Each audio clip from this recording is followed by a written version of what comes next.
né, nossas aulas. Bem, dito isso, então, a gente vai ter, então, nós temos 2 aulas, só que no formato remoto, eu vou fazer a parada, tá? Então, esta aula, ela vai até 7h50, 7h55, tá? Eu fecho a chamada, tudo bem? Para a gente poder levantar, tomar uma água, um café rapidinho e retorno 8 horas, tudo bem?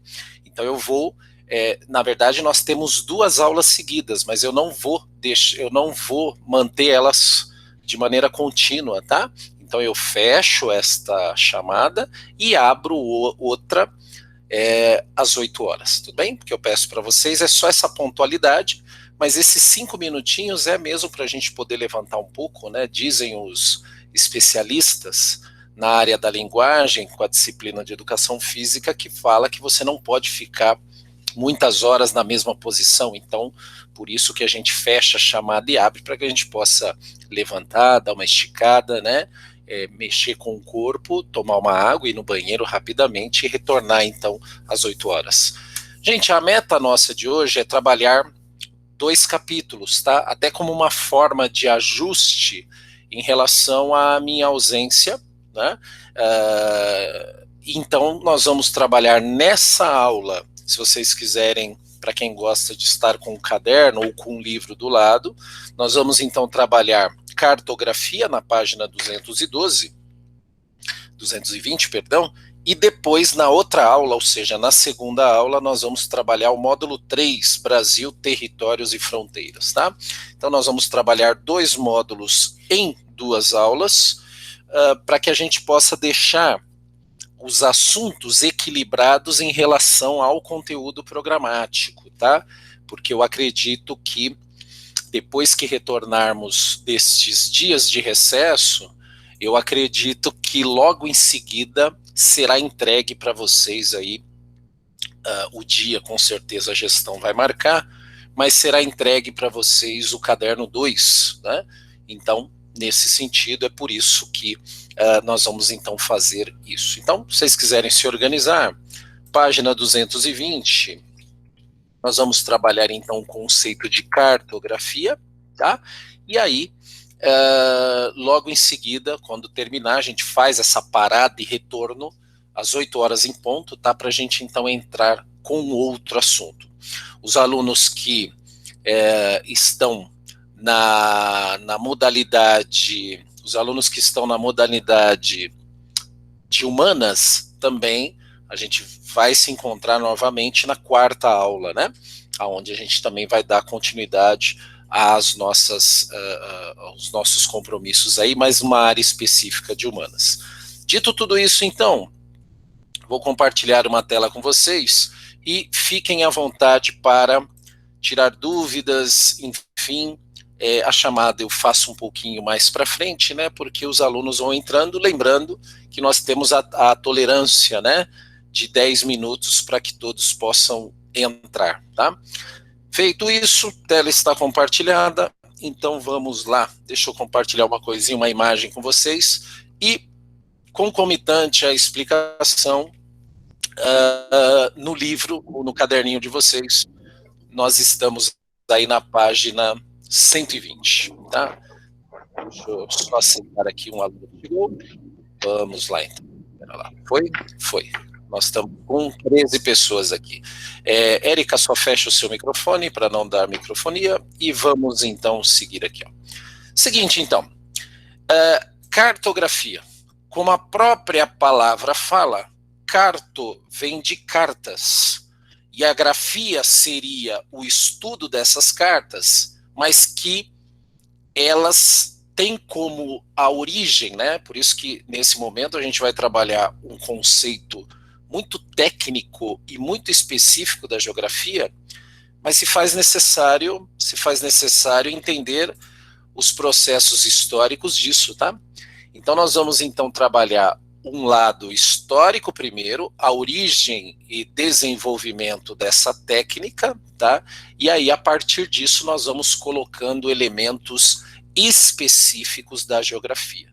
Se sintam à vontade para perguntar, seja no chat ou abrindo o microfone, tá? Qualquer dúvida no curso da aula, durante a aula, se sintam à vontade, tá, para abrir o microfone e me interromper na hora que vocês quiserem para fazer perguntas, tá? Porque às vezes eu tenho uma pergunta pontual e se eu deixo passar, eu perco o feeling, né? Eu perco ali, porque aí depois acaba entrando em outros assuntos. Então, se surgiu a dúvida, pode abrir o microfone e perguntar, tudo bem? Então vamos lá. Carto vem de cartas, e essas cartas elas têm sua utilidade principalmente no período das grandes navegações. Esse período que compreende do século XV, né, o início do século XV e o seu término, né, de formatação, ou seja, de desenvolvimento, ele então ao século XIX. Então, do século XV ao século XIX é onde nós vamos inserir a cartografia, né, no momento que ela é pensada, no momento que ela é desenvolvida, né, nós vamos entender as questões que envolvem isso, e no momento, então, do seu desenvolvimento e aperfeiçoamento. Tudo bem? Então, essas cartas, elas eram cartas náuticas, tá?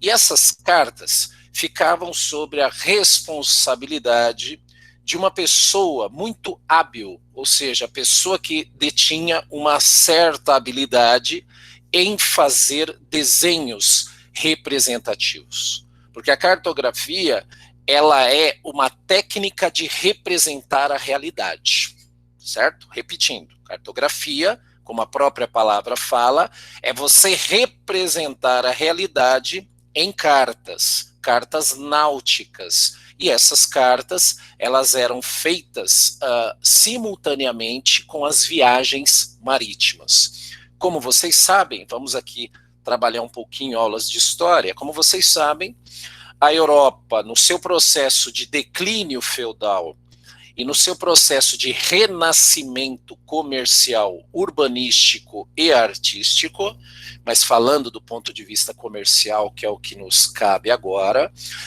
a Europa, ela tem as vias terrestres fechadas por conta do fechamento ali de Constantinopla pelos turcos, na época os turcos otomanos. Então os turcos fecham a principal rota que ligava a Europa com o Oriente, e as mercadorias que vinham do Oriente passam a não chegar mais. Com todos esses problemas e com a necessidade, né, de expansão comercial, então, algumas monarquias em destaque no seu início das navegações, a Península Ibérica, na figura de Portugal e Espanha, vão então ter esse pioneirismo naval, porque eles vão ter que necessariamente e obrigatoriamente vão ter que buscar novas rotas comerciais, tá? Por quê? Porque as vias terrestres estão fechadas. Como vocês sabem, só resgatando um pouquinho as aulas de história, a Espanha contrata um genovês chamado Cristóvão Colombo, e esse, por sua vez, desenvolve uma teoria que, entendendo que a Terra é esférica, é redonda, então ele navegaria num curso único e ele entenderia, na sua interpretação, que ele chegaria às Índias, tá? Claro que o continente americano, ele não era conhecido no imaginário europeu, então por isso que ele desenvolve esta teoria de uma navegação de um curso reto e único, ao passo que ele daria a volta ao mundo para chegar, porque o acesso e o objetivo era chegar nas Índias Orientais, porque era lá que a Europa comprava mercadorias que seriam revendidas no mercado europeu.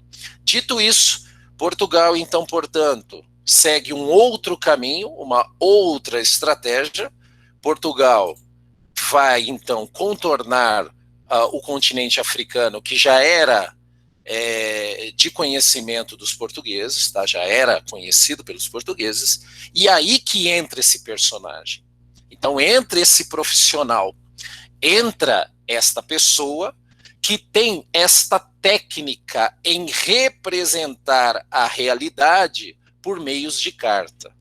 Ou seja, o que eu quero dizer para vocês? Que no século XV, os primeiros mapas, ou seja, as primeiras representações do real, que são transferidas pelas cartas náuticas, eles são feitos à mão, né? Então, a pessoa ela tinha que ter a percepção do olhar, ao mesmo tempo que ela tinha que ter uma habilidade no desenhar, né? Ou seja, por quê? Porque essas representações, ela tinha um objetivo oficial, porque elas eram encaminhadas aos reis. Os reis queriam ter essas cartas até como forma de riqueza. Tanto é verdade que essas cartas, elas eram guardadas a 7 chaves. Elas eram protegidas. Por quê?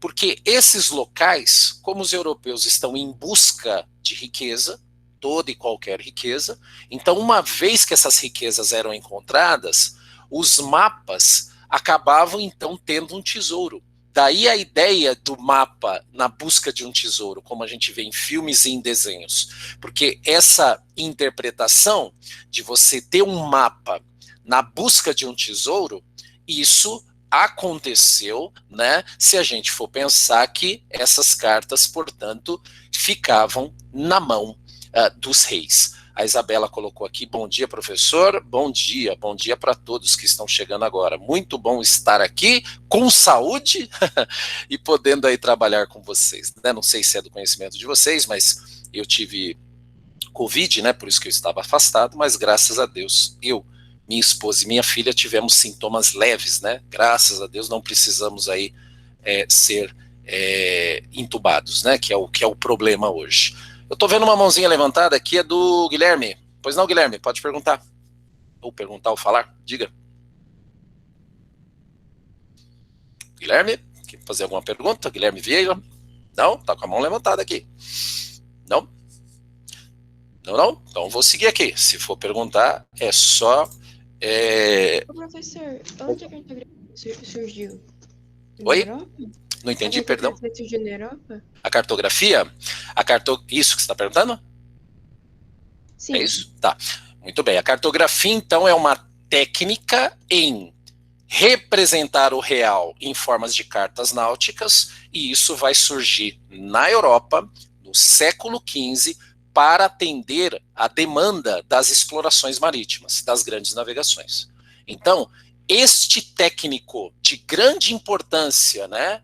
Então ele, junto com o capitão Moore, com o ouvidor Moore, né, e com a hierarquia que os navios tinham, as caravelas, nós temos aí o cartógrafo, que vai ser esta pessoa responsável em representar esta realidade, tá certo? E representar da maneira mais precisa possível em cartas, que seriam encaminhadas ao seu superior, que no caso era o rei. Era o rei que queria saber tudo o que estava acontecendo e, obviamente, as riquezas adquiridas nas respectivas colônias que tanto Portugal e Espanha começam a ter no seu projeto de navegação. Então, pegando aqui a questão mais técnica agora, mas por isso a importância de trazer o lado histórico primeiro, né? Porque se eu apresento a cartografia pela cartografia, vocês então não iriam entender da onde que isso surge. A gente precisa entender que tudo que é criado tem uma finalidade.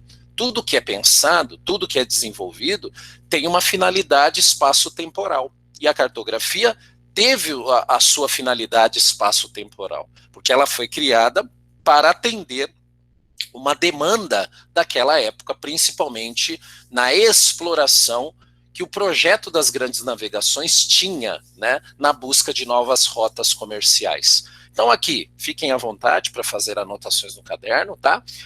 Cartografia é uma ciência, tá aqui, ó, da representação gráfica da superfície terrestre, tendo como um produto final o mapa. Então o mapa, ele é o resultado final daquilo que foi observado e daquilo que foi representado na sua realidade. Outra coisa que é importante falar para vocês nesse período é que o mundo, e aí o professor está falando do ponto de vista do planeta, ele passa a ser conhecido a partir do século XV até o XIX, que é quando os continentes são conhecidos, que é quando se tem a noção exata da questão da esfericidade da Terra, das áreas polares, tudo isso, esse ganho de conhecimento, né, ele teve uma crescente nesse período. Por quê? Porque na medida que as grandes navegações, né, ou seja, na medida que o projeto ele está em busca de novas colônias, ele também concomitantemente está conhecendo o mundo. Tá? Então, o planeta, porque tanto é verdade que o legado que a cartografia deixa são exatamente as coordenadas geográficas. Por quê? Eu só posso fazer uma coordenada, eu só posso desenvolver as coordenadas geográficas quando eu tenho a totalidade do mundo. E essa totalidade ela foi dada pela cartografia. Tudo bem? Outra coisa importante, a função principal, porque aqui nós temos o que é. Agora vamos para a função. A função principal da cartografia é representar a realidade através de informações. Né? Ou seja, olha lá, então, a função é essa, é representar de maneira mais clara e possível, porque outras pessoas iriam olhar aquilo, a realidade através de informações, que são organizadas, padronizadas, obviamente, para que todos possam entender, mesmo aquela pessoa que, de repente, não, por exemplo, um rei, só para dar um exemplo para vocês, que está lá no seu trono, que está no seu castelo, a cartografia ela tem que ser algo que qualquer pessoa possa ver e possa entender o que está ali. Por isso a ideia de organizar as informações e a ideia de padronizar. Você padroniza exatamente para que outras pessoas possam entender o que está sendo colocado ali. Né? E o uso dele? Muito bem, aqui se a gente for pensar no nosso dia a dia, está lá. Ela está muito presente no nosso dia a dia, na medida que utilizamos mapas para nos localizar, traçarmos caminho, rotas e para entendermos melhor o mundo em nossa volta. Aí é claro que a gente está falando do legado, né? Nós estamos falando do que a cartografia nos proporcionou do ponto de vista tecnológico e das inovações que a própria cartografia sofreu até os dias de hoje. Nós temos aqui no livro de vocês alguns exemplos, tá? Que eu vou mostrar para vocês aqui, que é o seguinte. Aqui eu estou reproduzindo, tá, o livro de vocês, que é o seguinte, que é isso aqui, ó. Então nós temos alguns elementos aqui, ó, que eles passa a ser um legado da cartografia. Quando eu olho aqui este mapa, né? Então olha só, esse tipo de mapa, né? Uma representação terrestre. Quando eu vejo aqui as questões de fotografias aéreas, né? E quando eu vejo sensoriamento remoto, tá? Que ele é usado aqui também, ó, para poder ter as questões relacionadas à troca de energia e calor e coisas assim, tudo isso é o legado que a cartografia deixou. Então, esses exemplos aqui acabam nos auxiliando, né, em relação ao nosso dia a dia e em relação aos profissionais também que acabam aí se utilizando, né, dessas questões para melhorar, né, para deixar como serviço na nossa sociedade. Bem, eu vou entrar agora aqui numa parte mais técnica, e é uma parte muito mais da geografia mesmo, né? Que é as questões de que o mapa ele poderia proporcionar, ou seja, né? Então, quando a gente fala de legenda, a legenda ela tem duas coisas que a gente precisa entender. Primeiro, todo mapa tem legenda, independentemente do que ele queira representar. Segundo, a legenda, ela tem como função, né? Ela é um sistema de símbolos, né? Mas ela tem como função principal organizar o que o mapa está representando e ela tem como intuito a padronização. Então, por que, né, que esses cartógrafos eles criaram a legenda? Exatamente porque a legenda, assim como um sumário de um livro, ele foi feito, estou dando esses dois exemplos para a gente poder entender e pensar e refletir, é que o sumário de um livro e a legenda de um mapa são elementos indispensáveis para se entender o todo. Então, quando você vê o sumário de um livro, você então vê ali de maneira organizada o que aquele livro vai dialogar com você, né? O que aquele livro, as informações que aquele livro traz para você. Quando a gente então fala da legenda, é a mesma coisa. Então, quando eu olho aqui, ó, cidades principais, portos, aqui, ó, rodovias, então em vermelho, as cores, como vocês sabem, os símbolos geométricos, enfim, e tudo que os desenhos são usados, são formas para informar e facilitar o nosso entendimento. Então, quando eu vejo aqui, olha, essa linha com os traçadinhos pretos, eu venho na legenda, são ferrovias. Quando eu vejo o traçado, bem, pode ser vermelho ou laranja, né? Vamos pegar como laranja. Quando eu vejo esse traçado laranja e olho aqui, são rodovias asfaltadas. Então, vocês estão entendendo? Então, a legenda é uma forma criada para organizar e padronizar um diálogo que o mapa está tendo com você no processo de interpretação. E aí, claro, é usado cores, é usado símbolos, né? É usado uma série de elementos que são padronizados também, porque se eu ficar mudando muitos símbolos, eu acabo criando algumas confusões. Tanto é verdade que quando você pega um mapa físico, seja qual for, seja de qual terra emersa for, não independe. Quando você pega um mapa físico, ele sempre será representado, a grosso modo, por 3 cores. O verde simbolizando as áreas mais baixas de planície, o marrom claro simbolizando as áreas planálticas e o marrom escuro simbolizando os dobramentos modernos das montanhas. Nunca foge disso, tá? Ou seja, sempre tá assim, né? Então, por quê? É importante, quanto maior a padronização, mais fácil a informação. Agora, se eu fico mudando cores, símbolos para cada mapa, fica mais difícil. Pois não, pode perguntar. Você pode repetir a questão das cores que você falou? Posso, com o maior prazer. Deixa eu só tomar uma aguinha. Então, as cores, objetos, símbolos que a geografia se utiliza é uma forma para padronizar os mapas que estão sendo representados. Tá? Então, por exemplo, voltando a falar das cores, né, que você perguntou. Então, por exemplo, as cores, se eu ficar jogando um monte de cor, né, porque cores a gente tem várias, né? Se para os mapas eu ficar mudando muito, o que vai acontecer? Não vai ajudar, vai acabar dificultando a leitura cartográfica. O que é uma leitura cartográfica? É a leitura de mapa. Então, por isso que eu dei o exemplo dos mapas físicos. Deixa eu pegar um aqui rapidinho para vocês verem. Rapidinho. Vou pegar aqui, ó. Vocês estão vendo minha tela compartilhada, eu coloco o mapa físico do Brasil, ou poderia ser do mundo, ou poderia ser do continente europeu. Então vamos lá, vamos pegar esse aqui, ó, rapidinho. Então, quando eu vejo aqui, ó, vocês vão perceber uma coisa. Eu vou até pegar esse aqui, deixa ele abrir aqui. Vamos trabalhar.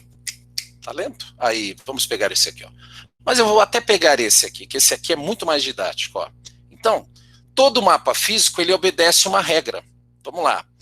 A parte verde, ó, são as partes de planície. Pode ver, floresta amazônica, né?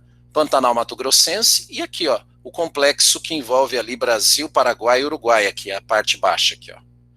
Quando eu pego o marrom mais claro, que é essas partes aqui onde o dedinho tá passando, ó, são as áreas dos planaltos que o Brasil tem. E quando eu pego esse marrom escuro aqui, ó, nós estamos falando da Cordilheira dos Andes, né? Então isso daqui é uma padronização. Todo mapa físico terá essas cores como cores características de determinados tipos de relevo. Agora, se eu jogo um azul aqui, aonde é verde eu jogo um amarelo, e aonde é marrom eu jogo um lilás, e num outro mapa eu jogo marrom, roxo e cinza, o que vai acontecer? Isso não vai facilitar, muito pelo contrário, vai acabar dificultando a leitura cartográfica. Então, a padronização, ela é importante, né? Ela é muito importante na leitura cartográfica, tá? Seguindo aqui, nós temos aqui um outro tipo de representação. Esse daqui ele é chamado de isoipsas, ou também eu gosto de usar o nome perfil topográfico. Por que perfil topográfico? Esta representação aqui, ó, é do Pão de Açúcar, tá? Ali no bairro da Urca, no Rio de Janeiro. Né? Aqui, ó, se eu pudesse desenhar, fica o bondinho aqui, né? Fica o teleférico, né? Muito bonito, por sinal, né? Para quem já visitou sabe. Então aqui você representa da seguinte forma. Olha aqui, ó. Quando eu vejo aqui, ó, tá num plano, né? Só que as cores escuras e os números que estão sendo colocados aqui, ó, tá vendo os números aqui? Os números representam a altitude e as cores representam noção de altura. Então, esse que vocês estão vendo, onde eu estou passando o cursor, é este daqui representado, tá? Só que numa forma que dizemos como curva de nível, tá? Então, por que isso é feito? Para que eu tenha condições de representar um relevo, mesmo de uma forma plana. Então, eu consigo representar um relevo, como vocês estão vendo aqui, mesmo em um formato plano, tá? Ou seja, esse que está embaixo é este representado, tá? Só para que vocês tenham uma ideia isso daqui é o que a gente fala de percepção cartográfica, né? Então, é chamado de isoipsas, tá? Nós temos aqui também a escala, e a escala, ela é um elemento imprescindível nos mapas. Por quê? Porque a escala, ela é o incremento matemático para você, então, diminuir uma representação, mas sem perder a noção de realidade. O que é a escala? Qual é a função da escala gráfica e numérica? A numérica, ela é responsável para te dar as informações de quantas vezes o mapa representado foi diminuído. Então, a escala desse aqui, por exemplo, ó, o que nós temos? O Brasil, né, esse 1 significa o mapa 1, né, uma unidade, e esses 60 milhões foram...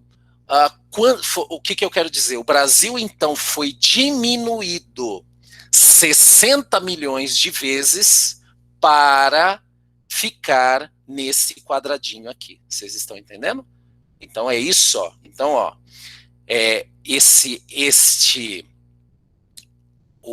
a escala numérica tem como função te informar quantas vezes o mapa foi diminuído para caber nesse plano cilíndrico aqui. Ou num plano, né? E o gráfico, para que serve? O gráfico, ele serve para te informar o quê?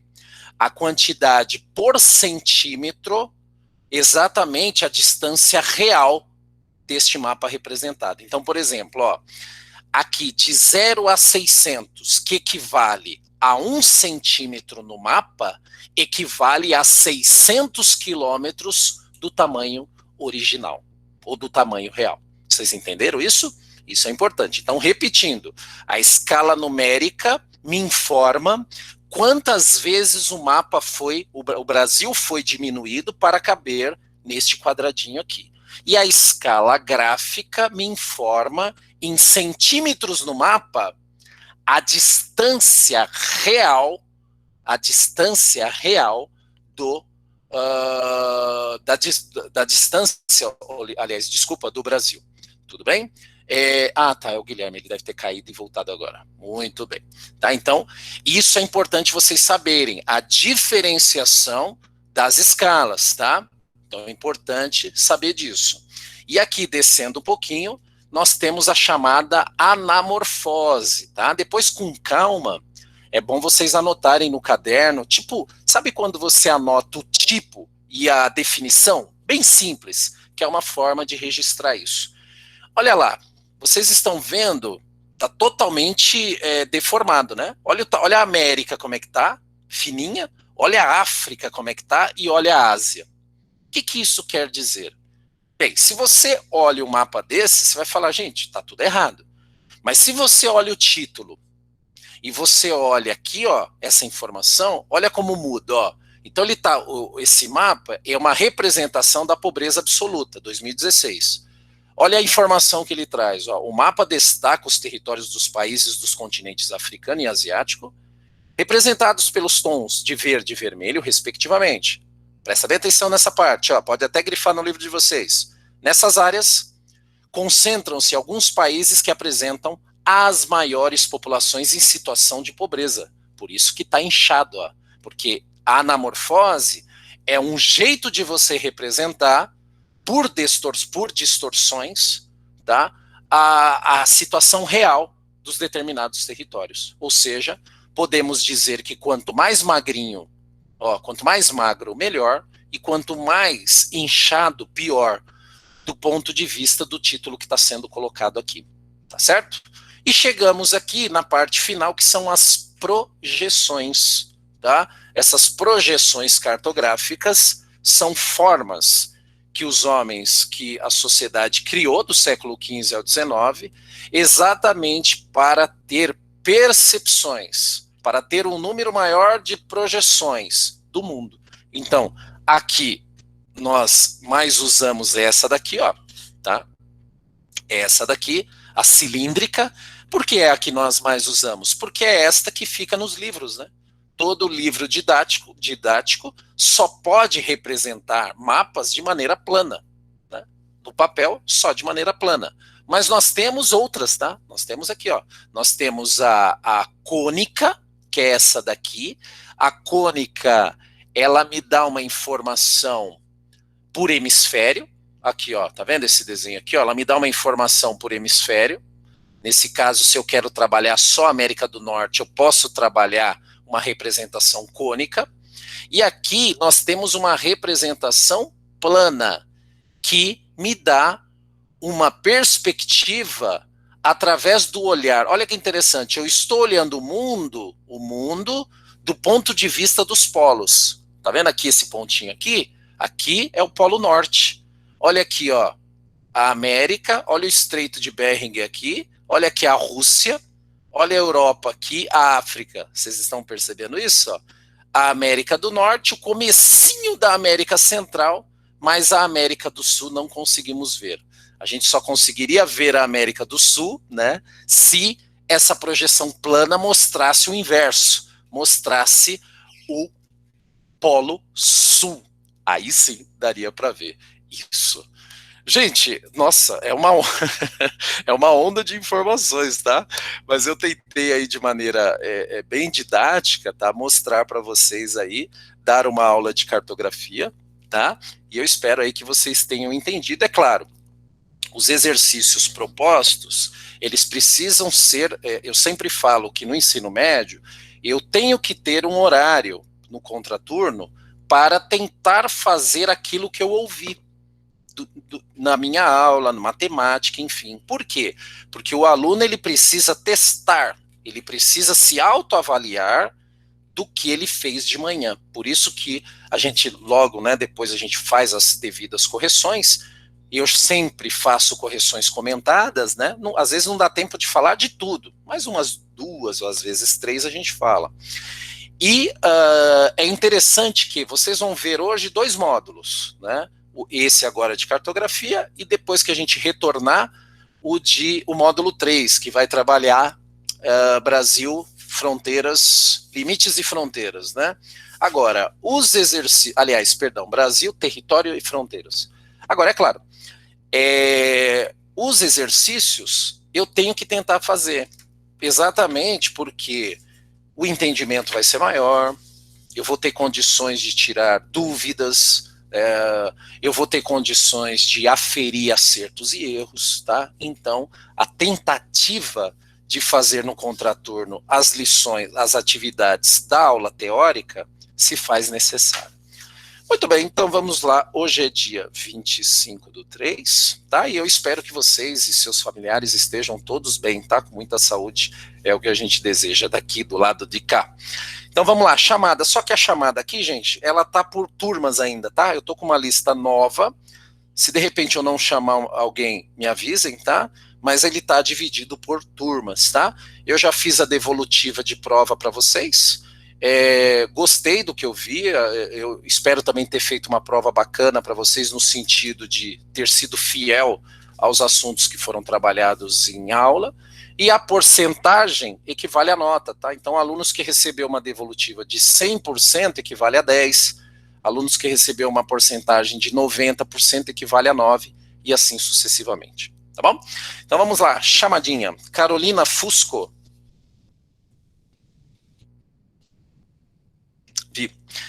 Eu vi no chat. Eduardo Pereira. Presente. Muito bem. Elisa Rios. Presente. Graziela de Almeida. Presente. Guilherme Vieira. Presente. Isabela Cerqueira. Presente, professor. Thalita Pedroso. Presente. Tiago Santos. Presente. Muito bem. Turma Verde agora. João Vitor.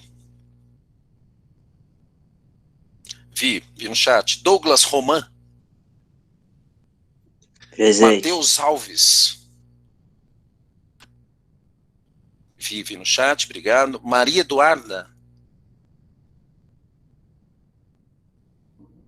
Presente. Maria Eduarda de Almeida. Maria Eduarda de Almeida? Não. Presente, tá. Hugo Vicenço. Presente. Júlia Mergulhão Nunes. Mariana Triano. Presente. Caroline Vitória. A Vivi no chat. Gustavo Onofre. Gustavo tá aí? Gustavo Onofre? Não? Gustavo Onofre. Tá.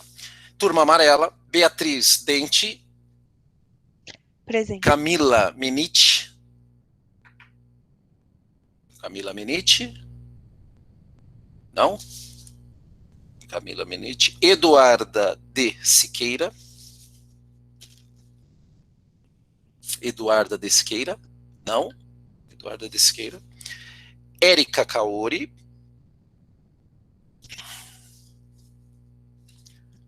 Érica. Presente, pro. Letícia Vitória. Meu computador tinha travado. Letícia Vitória. Letícia. Não. Letícia Vitória. Luíse.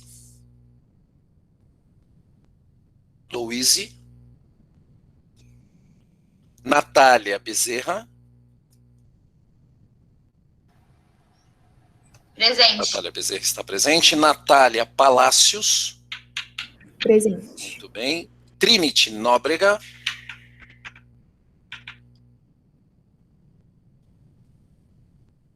Trinity.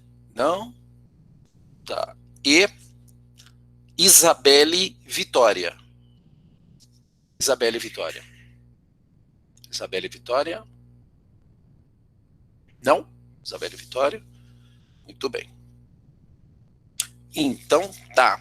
Gente, então é o seguinte, deixa eu só parar aqui a gravação. Então nós vamos fazer assim. Eu encerro essa chamada.